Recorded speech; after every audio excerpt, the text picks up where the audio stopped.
The seconds are out. The crowd is waiting. The boxers are getting ready to battle. Time for another edition of the Shoulder Roll Virtual Boxing Podcast with your presenter, Greg Rashid.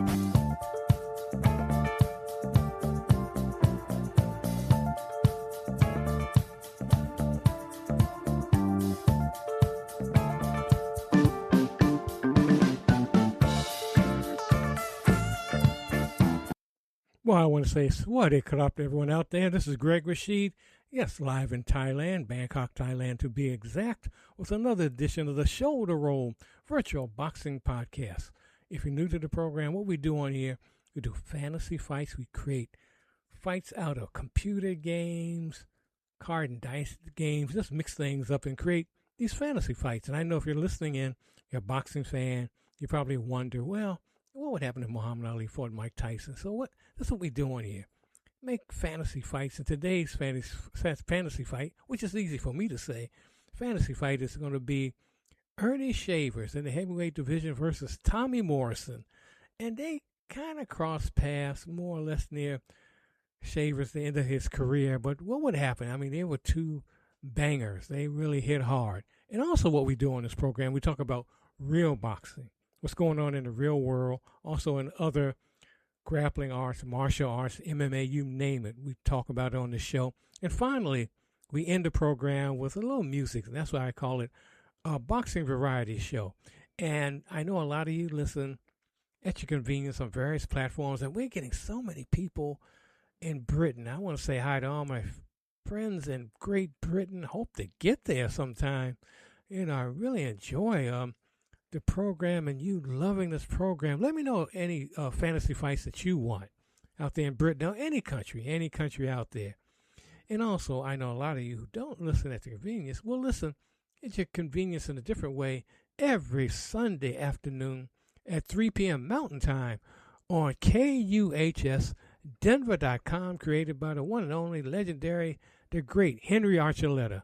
And I want to say hi to all my friends in the Colorado region. I am going to be back there. I keep saying I'll be back there at some point to visit. But anyway, we're going to get to the fight right now. We got Straight Right Ray, our commentator. A lot of people like him. He's funny. He's, like I said, he's kind of like, he tells the truth. He's funny, and he can talk a little fast, but he's got his own style. So let's hear him right now, giving the commentary from the MGM Grand in Las Vegas.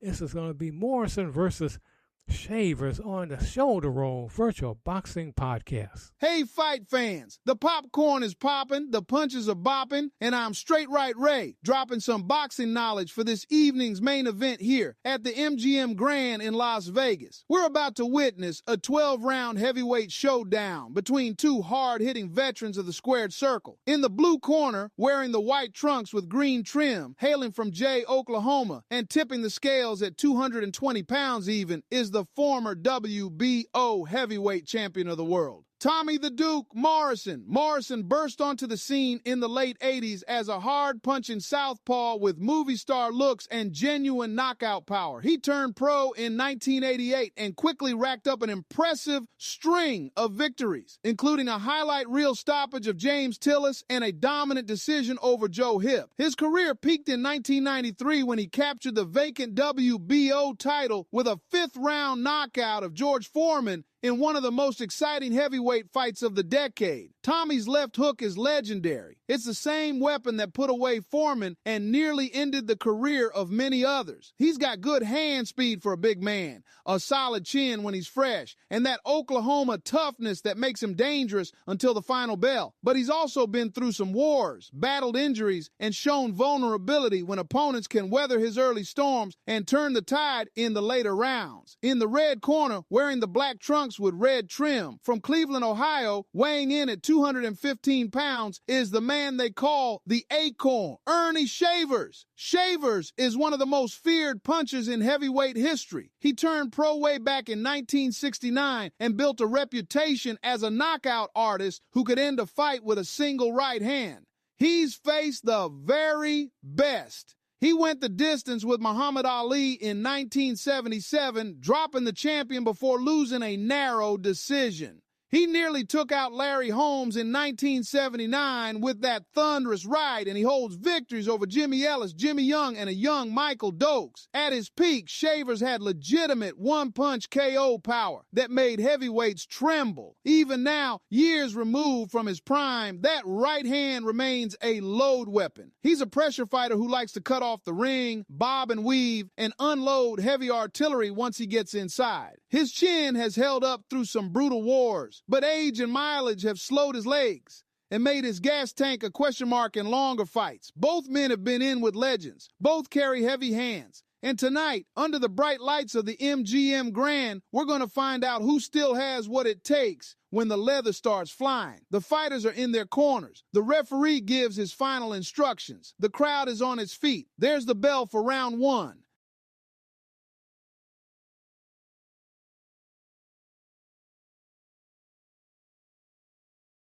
Before the round begins, let me dive into this bag of durian popcorn. So good. Both men come out cautiously, circling in the center of the ring. Morrison, the younger man by more than a decade, is using his jab to gauge distance, popping it out there, keeping Shavers at bay.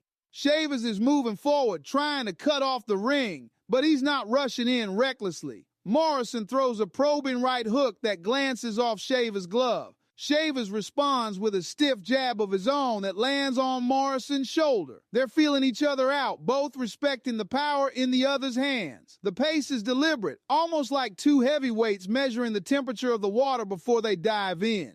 Morrison circles to his left. Shavers cuts him off with a half step. A couple of clinches in the final 30 seconds as they tie each other up. Not much damage done, but both men have shown they're here to fight. The bell sounds to end round one.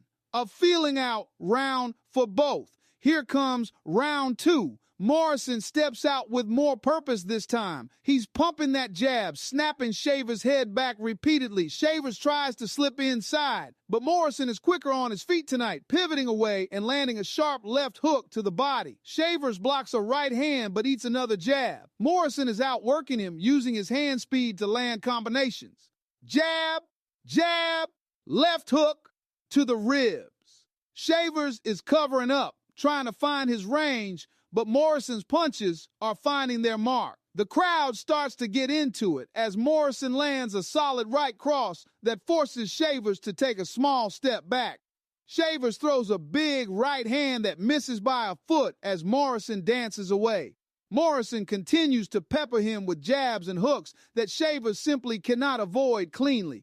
The round ends with Morrison clearly in control, having outlanded Shavers by a good margin. Round three now. Morrison picks up right where he left off, jabbing and moving, keeping Shavers on the defensive. Shavers is breathing a little heavier already, his feet not moving as crisply as they did in the first round. Morrison lands a double jab, followed by a left hook to the head that makes Shavers' knees buckle for a split second. Shavers shakes it off and tries to come forward, but Morrison circles away and lands another stinging combination to the body. Shavers looks tired, his shoulders dropping slightly between punches. Morrison is dominating the round, throwing punches in bunches now. Jab, right hand, left hook. Shavers is covering up high, but Morrison is finding openings downstairs. The veteran looks like he may be knocked down at any moment. His legs are heavy, and he's not throwing back with the same authority. Morrison finishes the round strong, landing a clean right hand just before the bell. Shavers makes it to his corner, but he doesn't look happy.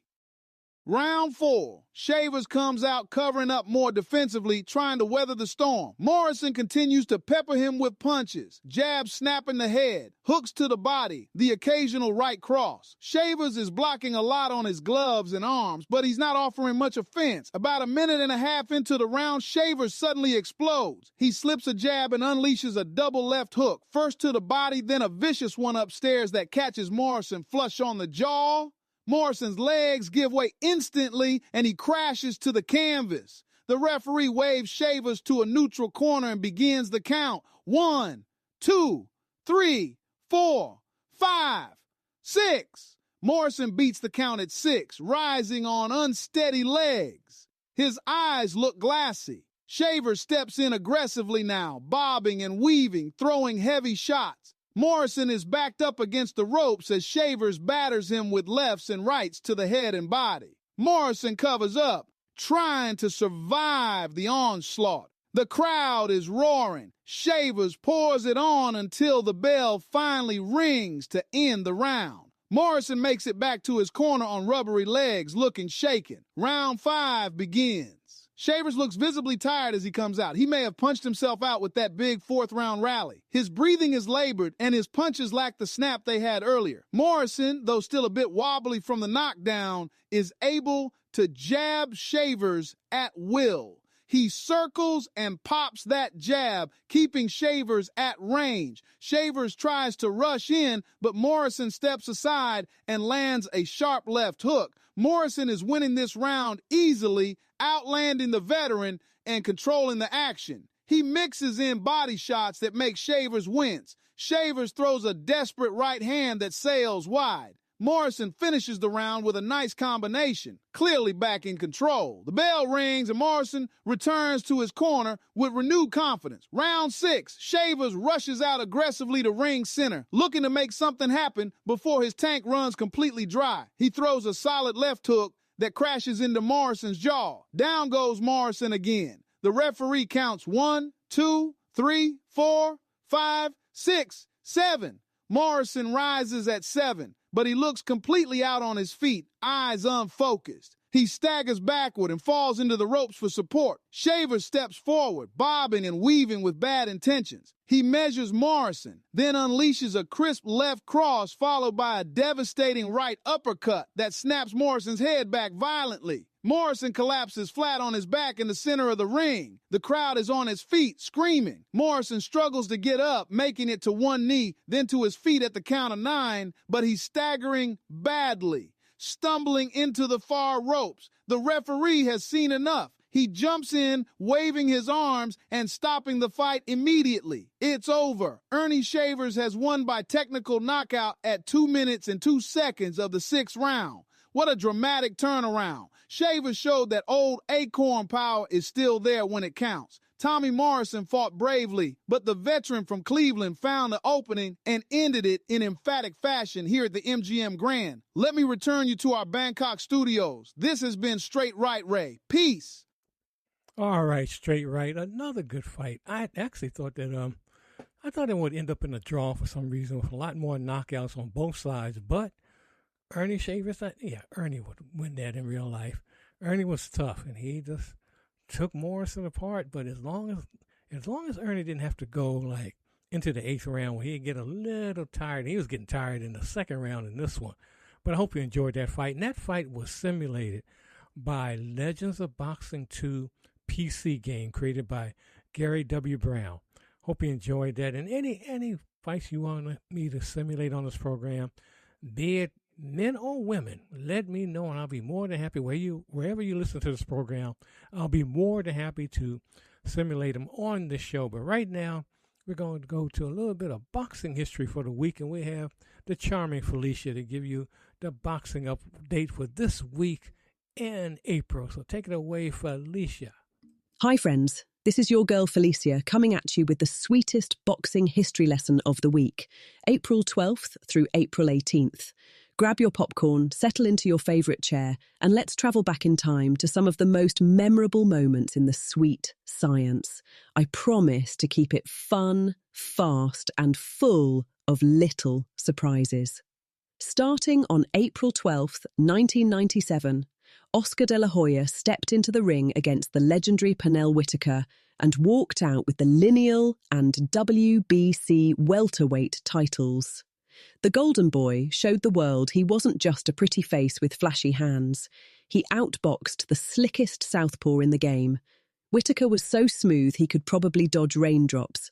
But that night, Oscar proved he could solve the puzzle and take the belts home. Talk about earning your gold.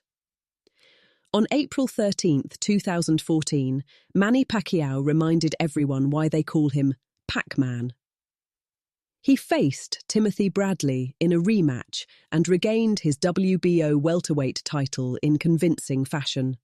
After that controversial first fight, Manny came back hungrier than a man who skipped breakfast, lunch, and dinner. He lit up the ring with those lightning-fast combinations and left no doubt who the better man was that night. Pacquiao fans were eating good. April 14th, 2007 was a giant night, literally. Ruslan Chagayev shocked the boxing world by defeating the massive Nikolay Valuev to become the new WBA heavyweight champion.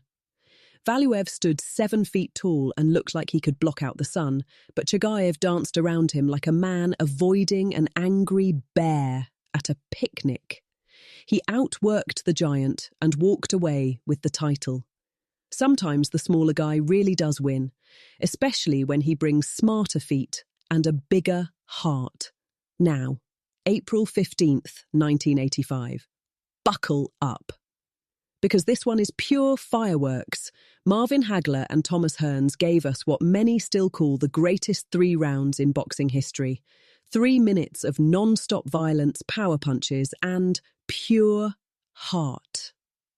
Hagler's face was leaking like a broken faucet after the first round, but he kept marching forward like a man possessed. By the time the 3rd round ended, the whole world was screaming. If you've never seen the war, go watch it tonight. Just don't blink, or you'll miss 10 punches. April 16th, 1952. Sugar Ray Robinson, the greatest pound-for-pound fighter ever, retained his world middleweight title with a 3rd-round knockout of former champion Rocky Graziano. Robinson was so smooth he made boxing look like Dancing with Danger. Graziano came to brawl, but Sugar Ray served him a masterclass with a side of lightning. One beautiful combination later, and Graziano was dreaming of better days. That's why they still call him Sugar. On April 17th, 1967, Italy's Nino Benvenuti captured the world middleweight title by outpointing the great Emile Griffith in a classy, high-level chess match with gloves on. Both men were artists in the ring. Benvenuti's slick boxing and Griffith's toughness made it a fight for the ages. Benvenuti walked away with the belt, proving that style and heart can beat brute force when mixed just right. And finally, on April 18th, 1913, Ted Kid Lewis made boxing history in a very different way. He became the first boxer to wear a mouthguard in the ring. Before that, fighters were chomping down on their own teeth like they were chewing bubblegum during a war. Thanks to Kid Lewis, generations of boxers kept more of their pearly whites and sounded a lot clearer in post-fight interviews. Give that man a round of applause and maybe a new set of dentures for the pioneers who came before him. That's your boxing history for the week, my friends. Which moment was your favourite? Drop me a message. I love hearing from you. This is Felicia, signing off with a big smile and wishing you a week full of knockouts. The good kind. Stay safe, stay smiling, and keep loving this crazy, beautiful sport we call boxing. See you next week. All right, Felicia, thank you so much for that. And what's that? You want to she wants to elaborate a little more on the mouth guards. She wants to talk about. She's got some funny stories. They better be funny about mouth guards. So let's hear that on the Shoulder Roll Virtual Boxing Podcast. Hi, friends. This is your girl Felicia again. I have some funny and interesting stories about mouth guards. You know, those little pieces of rubber are supposed to protect those pearly whites, but sometimes they cause more chaos than a heavyweight title fight. Grab a snack, because these stories are too funny not to share. Let's laugh our way through some recent ring ridiculousness. First up, let's talk about Gervonta "Tank" Davis. The man treats his mouth guards like custom sneakers. Tank wanted his guard super thin, just 1.5 millimeters, and so perfectly fitted that he had his maker hand-cut artwork on them. He loved the first one so much he ordered 5 more and made his whole team rock-matching ones. Imagine walking into the gym and everyone's flashing the same flashy Tank-designed mouthpiece. It's like a boy band, but with knockout power. Tank even used one of those special guards in his big fight against Ryan Garcia. Talk about style and substance. Though I bet his opponents wish those guards came with a warning label for how hard he hits. Then there's the viral sportsmanship moments that have everyone cracking up. Picture this. Two fighters going at it, one guy's mouthpiece pops out mid-battle. Instead of capitalizing, the other fighter actually stops, picks it up with his gloves, and helps shove it back into his opponent's mouth. Then they go right back to trying to knock each other out. It's like, here buddy, don't bite your tongue off. Now let me rearrange your face. The internet went crazy calling it the most polite way to say respect, but not that much respect. Pure comedy gold in the middle of combat. And don't get me started on fighters tossing their mouthguards like they're throwing out the first pitch at a baseball game. One guy knocked his opponent's mouthpiece so hard it flew straight into the stands. Another celebrated a big win by yeeting his sweaty guard right to his lady friend in the crowd. The lucky or unlucky fan who caught it was heard saying, "That is disgusting," on camera. Hey, at least it was a romantic gesture. Nothing says, "I love you," like a warm, saliva-covered piece of rubber flying your way. We've also got the sneaky side of mouthguard drama. Some fighters have been accused of spitting theirs out on purpose when they're in trouble, just to buy a few extra seconds of recovery time while the ref fishes it out and rinses it. One poor guy had his mouthpiece fly out 6 times in a single fight because his opponent was frustrating him so badly. 6 times. At that point, you might as well fight without it and just hope your teeth stay in. Oh, and there's even talk of a mysterious mouthguard curse floating around, especially in the YouTube boxing world. Some custom makers joke that whenever they craft a fancy new guard for a big-name fighter, like certain crossover stars, strange things happen. Losses, drama, you name it. One maker kept insisting, "There is no curse. My fighters win easy," while fans were side-eyeing every new design. Whether it's superstition or just bad luck, it adds another layer of hilarious drama to the whole mouthpiece game. From super-thin custom art pieces to airborne rubber projectiles and polite, "let me help you before I hurt you" moments, modern mouthguards have gone way beyond simple protection. They're now starring in their own viral comedy show. Which one of these had you laughing the hardest, friends? Have you ever seen a mouthguard go flying in a fight you watched? Or maybe you've got your own silly sparring story. Drop it in the comments or send me a message. I read every single one and love chatting with you all. This is Felicia, signing off with a big grin and all my teeth still in place thanks to a good mouthguard. Stay smiling, stay safe, and keep enjoying this crazy, beautiful sport we call boxing. See you next time. And she certainly does read every letter, every email she gets. Yeah, thank you so much, Felicia, for that. Happy to have you on board doing these shows. And we're going to switch again right now because they're arguing again. Malcolm and Ella, my goodness. Yeah, but this time it's about they're talking about the upcoming, probably you may know the results if you're listening on Sunday. You may already know the results of this, but Tyson Fury is fighting this weekend against Makhmudov. I think I said it right. It's going to be on Netflix, and they're really pushing this event, and it's going to be interesting to see what happens with that because Makhmudov, he picked, during the weigh-in, the face down, he picked Tyson Fury up, and Tyson Fury had this look on his face like, "Whoa, you are really strong." So we'll see what happens. And Fury has been training actually over here in Thailand. I didn't get a chance to see him, but he's been over here training. So we'll see what happens with this fight. But Malcolm and Ella are going to talk about the fight and their opinions of it. So let's hear it right now on the Shoulder Roll Virtual Boxing Podcast. Welcome to today's deep dive. Imagine you were given a choice, right? Like you can take an easy, guaranteed, multi-million-dollar payday against an absolute nobody. Just a victory lap to shake off the cobwebs. Right, the standard veteran move. Exactly. Or you can lock yourself in a ring with a 258-pound knockout artist who wants nothing more than to permanently end your career on global television. Yeah. Today, we're looking at why a former heavyweight champion actually chose that nightmare option. Yeah, and the cascading effect that choice is going to have on the entire sport, because the premise alone, I mean, it completely defies conventional sporting logic. It really does. We're looking at an aging fighter stepping back into the fire after, nearly 16 months away from the ring, and he's completely bypassing the traditional tune-up fight. Well, we've gathered a massive stack of sources for you today. We've got fight breakdowns, tactical analyses, expert interviews, and the absolute latest news, because today is Wednesday, April 8th, 2026. Yep, fight week. Fight week. And this coming Saturday, April 11th, under the lights of the Tottenham Hotspur Stadium in London, 37-year-old the Gypsy King, Tyson Fury, is returning. Live on Netflix, no less. Right. And he's taking on Russian powerhouse Arslanbek the Lion Makhmudov. So our mission today is to unpack the terrifying physical risks of this matchup, the baffling behind-the-scenes drama of his training camp, and, like you mentioned, the massive domino effect this fight will have on the heavyweight division. So to understand the sheer scale of the risk here, we really have to look at the psychology driving the decision. I mean, Fury has been remarkably candid in the source interviews leading up to this week. Yeah, he has.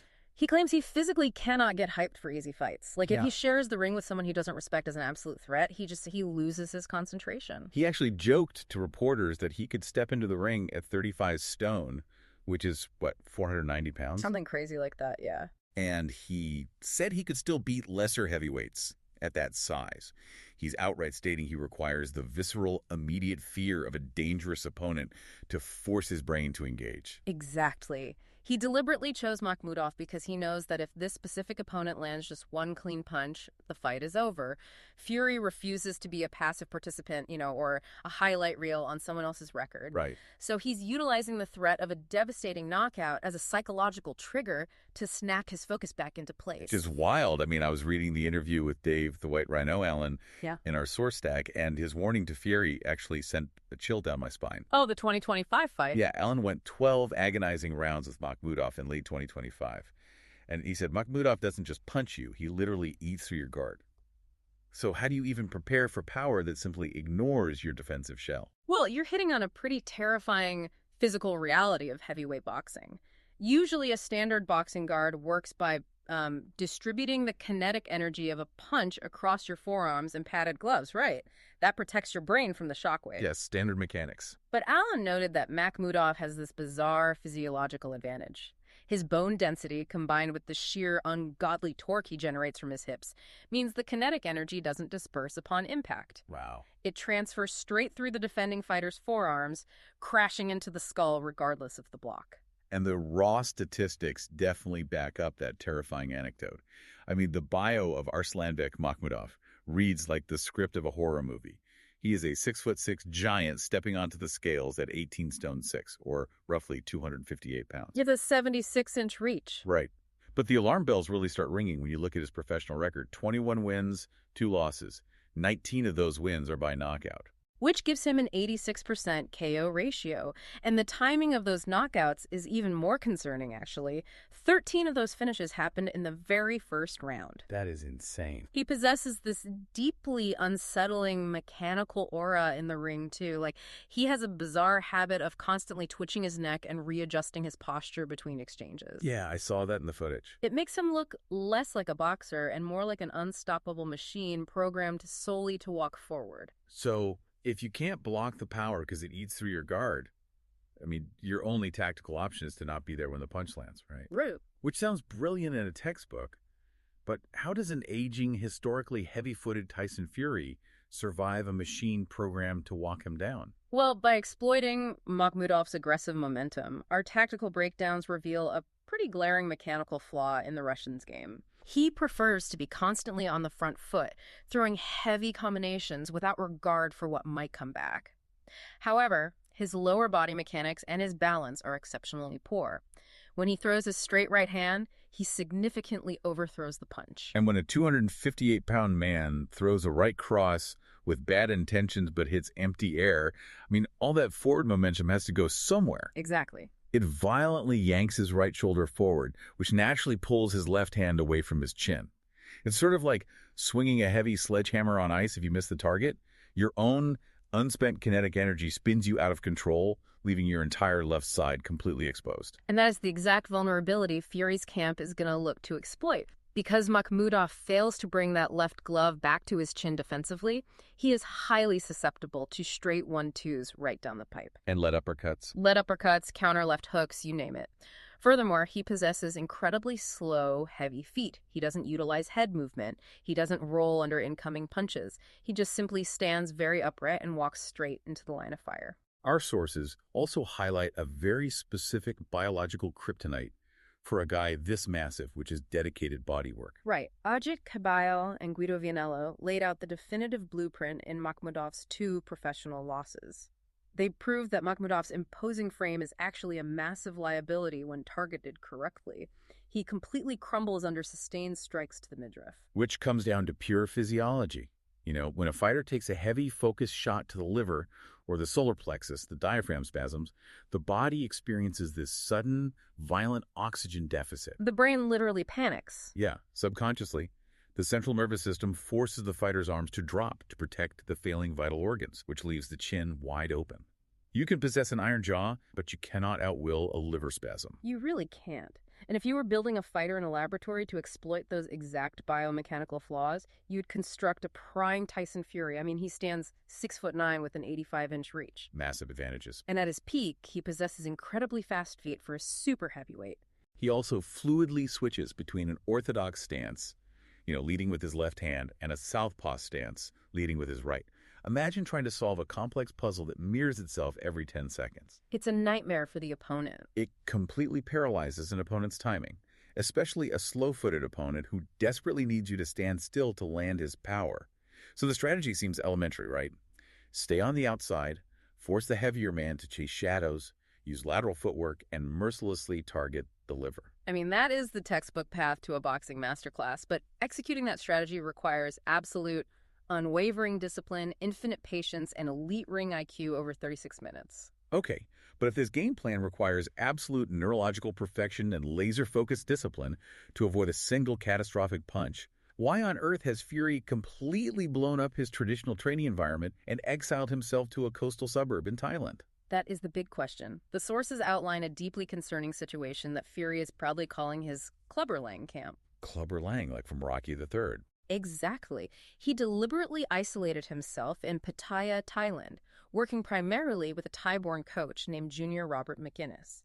He has completely severed ties with his highly respected celebrity coaches, most notably Sugar Hill Stewart. And Stewart was the tactical architect behind that aggressive front foot style that allowed Fury to spectacularly demolish Deontay Wilder, right? He was. And I found this aspect of our research genuinely baffling. Fury is essentially claiming that after a lifetime in combat sports, he knows his own body well enough to train himself. Wow. He stated he knows how to push his own cardiovascular limits for 12 rounds and knows exactly when to recover. But our expert analyses point out a very dangerous fallacy in that logic. A world-class head coach isn't just a glorified cheerleader holding hitting mitts. They serve as an objective mirror. Right. They are the ultimate accountability mechanism. When profound fatigue sets in during, say, week 6 of a grueling camp, the human brain naturally seeks the path of least resistance. Exactly. A fighter will start dropping their left hand a fraction of an inch after throwing a jab. And the fighter won't notice it, but an opponent certainly will. A world-class head coach spots those microscopic bad habits and forces the fighter to correct them before they become fatal flaws under the stadium lights. But instead of a head coach keeping him technically honest, the sources detail massive dysfunction and chaos within his own family circle. Yeah, his brother, Shane Fury, gave a brutally honest interview recently. He was openly questioning Tyson's current level of discipline. Shane revealed that the two of them have been at each other's throats, arguing constantly over the focus required for a camp of this magnitude. During one particularly heated row, Tyson reportedly called his own brother a fat bastard. Jeez. Yeah, it paints a grim picture of a training environment driven by ego, isolation, and hostility rather than structured analytical preparation. So we have an isolated 37-year-old champion fighting bitterly with his family, ditching his world-class trainers, and adopting a lone wolf mentality against a man with an 86% knockout rate. Are we watching the real-time psychological and physical deterioration of a fighter past his prime? Well, to comprehend where Fury's head is at, we have to examine how he is processing his recent consecutive defeats to Alexander Usyk. The legendary former heavyweight champion Lennox Lewis observed that Fury is currently operating in a profound state of denial. Really? Yeah, Fury is absolutely adamant in every single interview that he comfortably won both of those fights against Usyk. But the rest of the boxing world watched those scorecards being read. Yeah. We know he didn't win. Of course.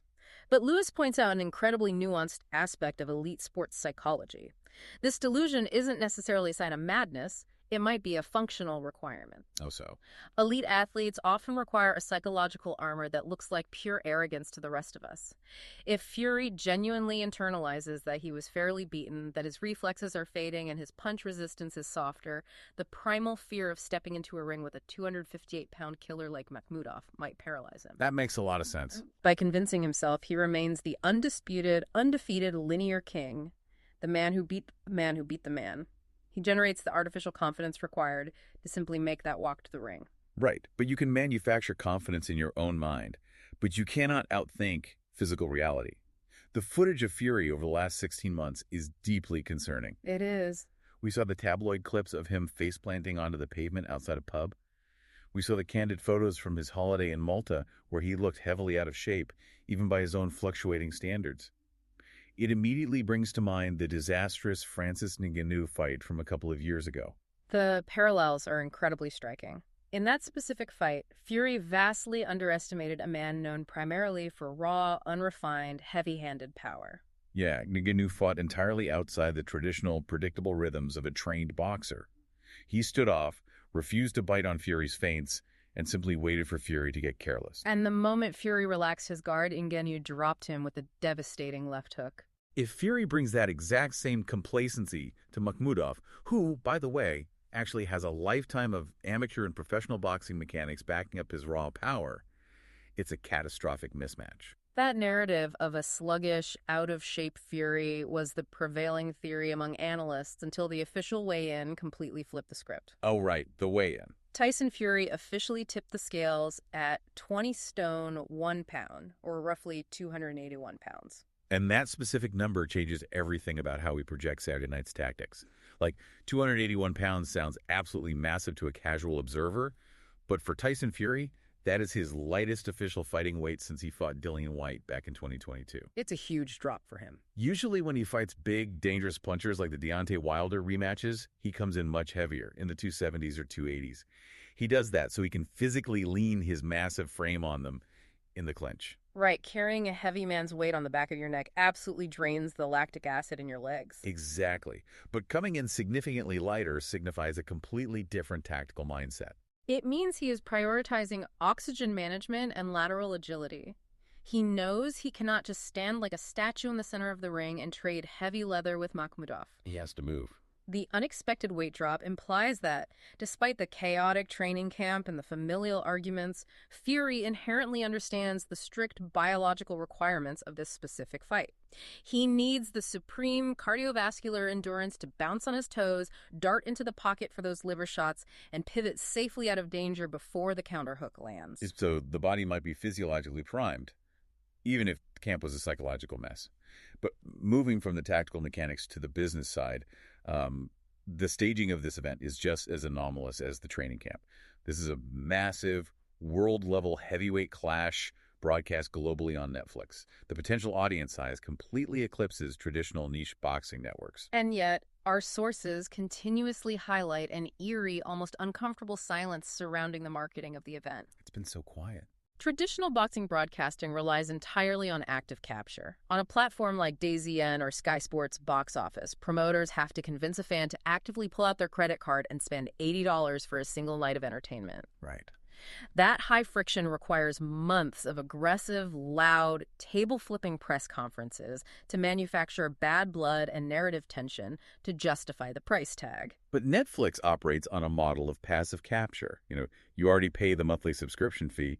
The friction is zero. You open the app on a Saturday night to watch a cooking show or a sitcom, and the algorithm places a live, flashing tile for a heavyweight boxing match right at the top of your screen. Exactly. The traditional barrier to entry is completely removed. It is a highly calculated corporate gamble. Netflix is substituting traditional boxing hype with algorithmic synergy. They are launching the highly anticipated next season of their reality television show, At Home with the Furies, directly alongside this fight week. It's brilliant, really. They are betting millions of dollars that the massive reality TV audience will naturally funnel into the live sports event, completely bypassing the need for manufactured press conference drama. But even with this eerily quiet buildup, the actual sporting stakes for the heavyweight division on Saturday night are deafening. This fight is the first heavy domino in a sequence that could completely reshape the entire landscape of combat sports for the rest of the decade. Because Fury's ambition remains sky high. He has explicitly stated he wants to fight 3 times this calendar year. And the ultimate prize at the end of that violent gauntlet is the fight that has eluded British fans for 10 straight years, Anthony Joshua. And the timeline for that super fight is unbelievably compressed. Yeah. Our sources indicate there is a strict Monday deadline just 2 days after the final bell sounds against Makhmudov to finalize a deal with AJ's camp. Now, Monday? The promoters are literally holding the multi-million-dollar contracts hostage, waiting to see if Fury's head is still attached to his shoulders on Sunday morning. And promoter Eddie Hearn laid out a massive caveat regarding exactly how Fury needs to look. Simply, winning isn't enough to secure the super fight. Nope. Hearn hinted heavily that if Fury looks vulnerable, like if his legs look shot, if he gets dropped early, or if he barely squeaks by on a highly controversial points decision, Anthony Joshua's camp will drastically alter their immediate strategy. Right. AJ was supposedly looking at taking a safe rehabilitation fight to get his own rhythm back. But if Fury looks like an aging king teetering on the edge of his throne, Hearn's suggesting AJ will skip the tune-up entirely and go straight for the jugular to capitalize on that visible physical decline. The boxing math gets even more complicated if the AJ fight somehow falls through. The backup options currently waiting in the wings are terrifying. We could see Fury matched against the winner of the upcoming Fabio Wardley versus Daniel Dubois title clash. Which means putting a 37-year-old Fury against 2 of the most explosive, relentless young knockout artists in the sport. The sources even mention Moses Atoma, the rapidly rising phenom of the division. Some analysts strongly suggest that if Makhmudov gives Fury absolute hell for 12 rounds, but Fury miraculously pulls off a narrow win, Atoma's management might try to match their young star against Makhmudov next. It's the ultimate proxy war in boxing matchmaking. If fighter A beats fighter B significantly faster than the champion did, you instantly legitimize the young prospect in the eyes of the public. Exactly. Everything hinges entirely on Saturday night. Yeah. If Fury wins, and wins convincingly, he commands the entire board. He dictates the terms of the Joshua fight. He controls the heavyweight narrative. But if Arslanbek Makhmudov lands that mechanical right hand, if the 16 months of ring rust, the lack of a proper head coach, and the sheer miles on Fury's odometer finally catch up with him, it doesn't just derail a lucrative mega fight, it ends an era. Yeah, it really does. Makhmudov would immediately inherit all of Fury's leverage, effectively forcing the Gypsy King into his 6th and final permanent retirement. So bringing all of these complex threads together, we have an intensely volatile picture for Saturday night. You have a 37-year-old, wildly unpredictable legend in Tyson Fury coming off consecutive losses, choosing to take a massive, career-threatening risk instead of a safe tune-up. Yep. He's blown up his traditional coaching setup for a lone wolf camp in Thailand, banking entirely on his own stubborn self-belief. And he's doing all of this against a 258-pound knockout machine who only needs the physics of a single punch to connect to change history. You know, if we pull back the lens and look at the broader implications for the entertainment industry, this weekend poses a fascinating, unexplored question. We discussed Netflix relying on passive capture rather than the loud, aggressive hype of pay-per-view. Right. If Tyson Fury and Netflix pull this off, they generate massive global viewership without the traditional table-flipping press conferences.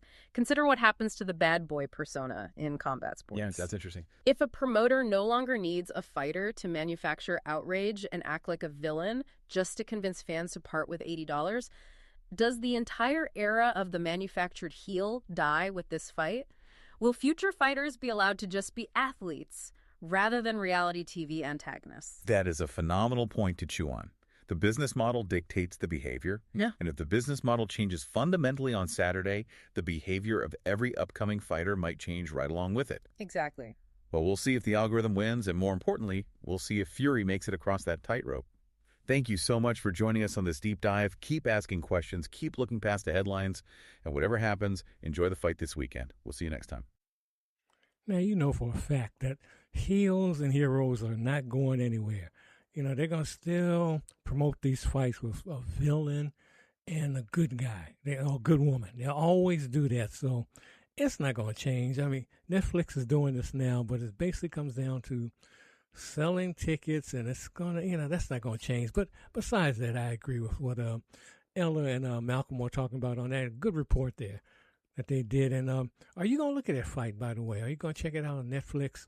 I don't have I used to have a Netflix subscription. A number of times I've had it, but they're buffering issues, not only here in Thailand, but when I was in America. They're awful. So I'm passing on. I'll look at it later on. But anyway, hope you enjoyed that. And right now we're going to go to the music segment of the program. Before I do that, I got to say this. I've seen a number of people online giving tributes and just honoring African Bombarder, who passed last week. Now, looking at him as a pioneer, hip-hop and all, and they're forgetting or don't know. And I found out some people didn't even know. That he was a pedophile.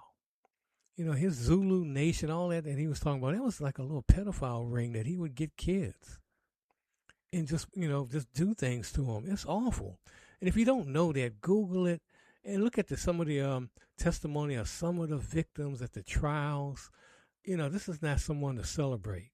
So that, so those of you who don't know that, I may be shocking you now, but Google it. If you don't believe me, and I always say, anything I say, just go online and look for it. Research, as I do research and find out. And with this case with him, no, he's not somebody that you got to admire. Not at all. I don't care if he's one of the founders of hip-hop or what. No, I can't admire that.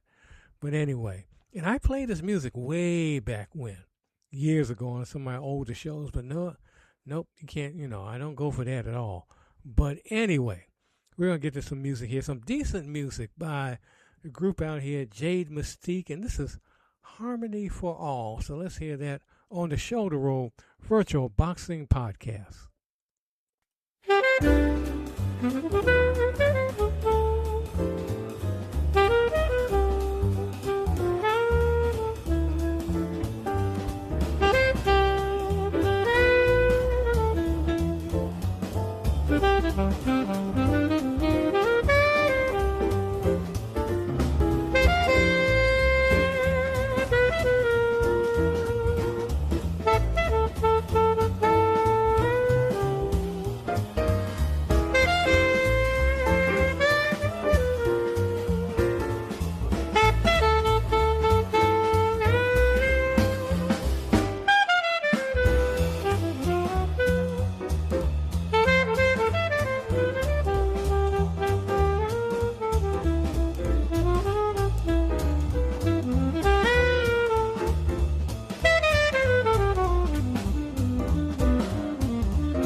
right, that was Jade Mystique. I just like that.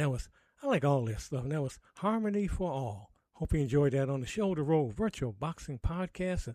And we got to get out of here right now. Hope you enjoyed the program. Hope you enjoyed the fight between Tommy Morrison and Ernie Shavers. I hope you enjoyed the commentary by Malcolm and Ella, and also Felicia giving you a little boxing history. Hope you just enjoyed the program. And like I said again, if you have some music you want me to play on here, or if you have a fighter that you want a fantasy fight to come together, just let me know. I keep in mind with some of my music, you realize I'm banned in Russia and Belarus because of some of the music I play, especially the blues. For some reason, they don't like me playing that over there, so I get banned automatically on YouTube, but I don't care. People love it, all over the world, and we got to get those folks in Russia and Belarus to wake up somehow, stop fighting for one. But anyway, hope you enjoyed the program, and as I always say, go in love and go in peace. Help someone along the way, be it a young person, a senior, anyone you can in your community. Do what you can, because we're on this big blue ball together. And despite what people may be saying about, there's going to be a nuclear war, the world's coming to the end, just bring out some positive energy, and we can stop this and get these folks not only in the White House, but also in Israel, and all these folks that are causing problems. Get them out. Just get them out now. Have a real revolution. Get out in the street, but not just don't just march and wear costumes and all for one day and that's it. Do some serious protesting, which means boycotting certain products, means go out there and 24-hour demonstrations in front of the White House, whatever you can do, wherever you are in this world. Protest. And sometimes protesting means dying, but in order to liberate yourself and liberate others, you have to take that risk. You have to do that. So do what you can to make your area in this world a better place. But again, this is Greg Rashid. Go in love and go in peace. We're going to see you next time on the Shoulder Roll Virtual Boxing Podcast. Tell your buddies to tell another buddy to tune in to the program. Take care. Thanks for tuning in. Please remember to like, comment, share, and subscribe to this podcast. Please become a member at patreon.com under the title Ringside Fantasy Fights and News. See you next time.